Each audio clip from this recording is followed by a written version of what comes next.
Les délibérations DFPE 162 et 165 n'ont pas fait l'objet d'inscription, elles sont adoptées. Et Sarah Proust voulait intervenir sur la DFPE 166 et Victoria Barrigan pourra répondre.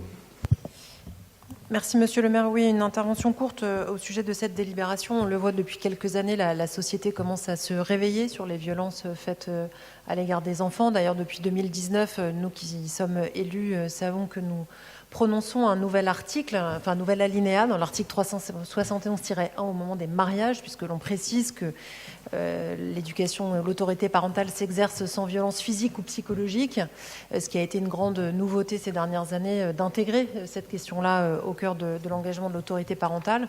On voit un certain nombre de campagnes gouvernementales sur la question de la violence faite aux enfants, et on a aujourd'hui une délibération avec notamment une association importante qui s'appelle Stop VO Enfance sans violence, qui fait, je crois, son apparition dans un certain nombre de mouvements et d'initiatives de la ville de Paris.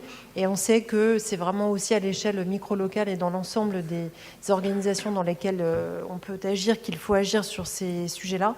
Et donc je souhaitais à la fois relever le travail de cette association et demander à Victoria Barrigan quelques détails sur cette organisation et sur les dispositifs mis en place dans les mois et les années à venir. Je vous remercie. Merci beaucoup, Victoria Barrigan. Merci, Monsieur le maire. Merci, Sarah Proust, de me donner la parole concernant cette délibération. Effectivement, les violences faites aux enfants sont un point essentiel de notre politique aujourd'hui, et on s'est enfin réveillé sur la question.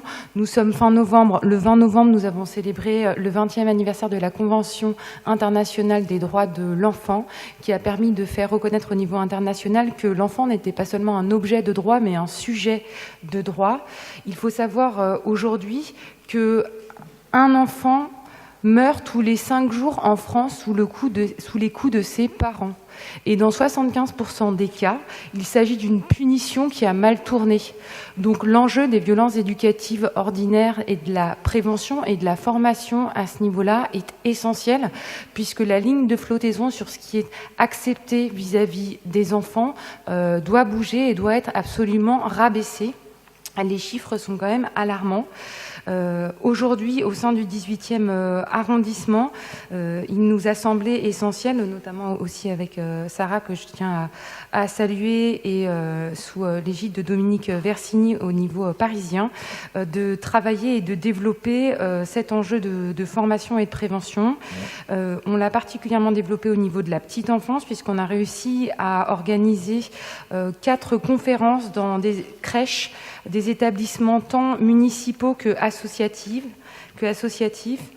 ainsi que des ateliers parents-enfants intitulés « Être parent par tous les temps », puisque le moment de la parentalité, que ce soit le premier, deuxième, troisième ou plus encore d'enfants, c'est surtout des années charnières, et où des fois il est compliqué d'embrasser cette parentalité et de faire face aux difficultés et aux réactions d'un enfant dont on ne comprend pas forcément les ressorts. Donc voilà, aujourd'hui on a réussi à faire des conférences et à toucher plus d'environ 150 parents et professionnels de l'enfance, et donc nous allons continuer dans cette voie au niveau en tout cas du 18e arrondissement.